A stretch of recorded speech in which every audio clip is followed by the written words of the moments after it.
Tasty Teja మా తమ్ముడని చెప్పాలి. యూట్యూబ్లో ఫుడ్ వీడియోస్ చేస్తూ చాలా ఫేమస్. ఈ సుమతి శతకంలో వన్ ఆఫ్ ద హీరో అంటున్నారు, కానీ మంచి క్యారెక్టర్ చేశాడు తమ్ముడు. అసలు ఈ సినిమా గురించి, ఆయన జర్నీ గురించి మాట్లాడదాం. హాయ్ తేజ. ఆయన బాగున్నారా అన్న? బాగున్నాను తమ్ముడు. Welcome. First of all TV20 ప్రేక్షకులందరికీ మహాశివరాత్రి శుభాకాంక్షలు అండి. విజయవాడ అంటే ఇప్పుడు సపోర్ట్ చేస్తూనే ఉంటారు. అదేవిధంగా మీ సపోర్ట్ ఎప్పుడు మన సుమతి శతకానికి ఇవ్వండి. పక్కనే మనం తెనాలి ఉత్తపాత అక్కడే ఉంటాము.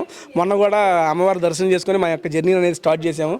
ఆ పాజిటివ్ బ్లెస్సింగ్స్ ఎప్పుడూ ఉంటాయి, అవి నమ్ముతాను నేను ఎప్పటికీ. ఓకే, సుమతి శతకంలో మీ క్యారెక్టర్ ఏంటి అన్న? ఇందులో నేను కిరాణా కొట్లో పనిచేసేవాడు మనోడు, వాడి దగ్గర హీరోకి పనోడిని అనమాట.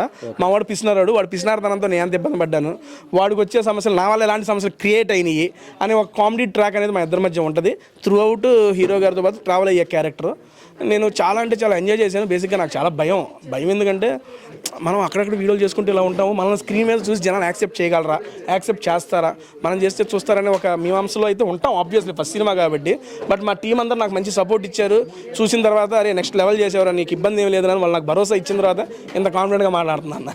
తప్పకుండా, ఎందుకంటే మీరు ఒక బిర్యానీ తిని అబ్బా అదిరిపోయింది ఇక్కడ అంటేనే జనం మెచ్చుకున్నారు, చూశారు.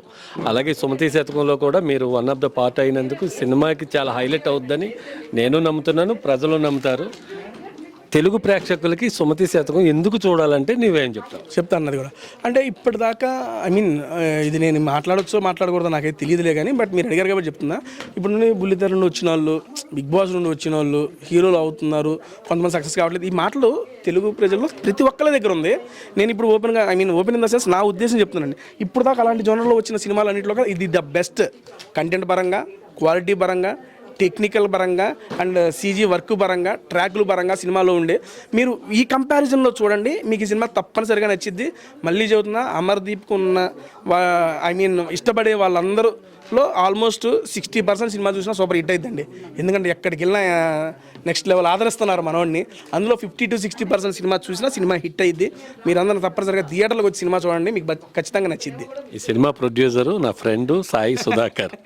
ఆయన గురించి 2 మాటలు చెప్పే కదా, ఇన్విజిబుల్ ప్రొడ్యూసర్. ఇది మీరు నెక్స్ట్ బ్యానర్లో వేసేసుకోవచ్చు, ఇన్విజిబుల్ ప్రొడ్యూసర్ సాయి సుధాకర్ గారు. నిజంగా ఓపెనింగ్ వైకుంఠపురంలో కనబడ్డ మనిషి ఎప్పుడో ఒకసారి చేపురులో కనబడ్డారు నాకు. మళ్ళీ తర్వాత సినిమా అంతా ర్యాపప్ అయిపోయినాక ఆఫీస్లో చూసాను ఆయన ప్రమోషన్స్ టైంలో.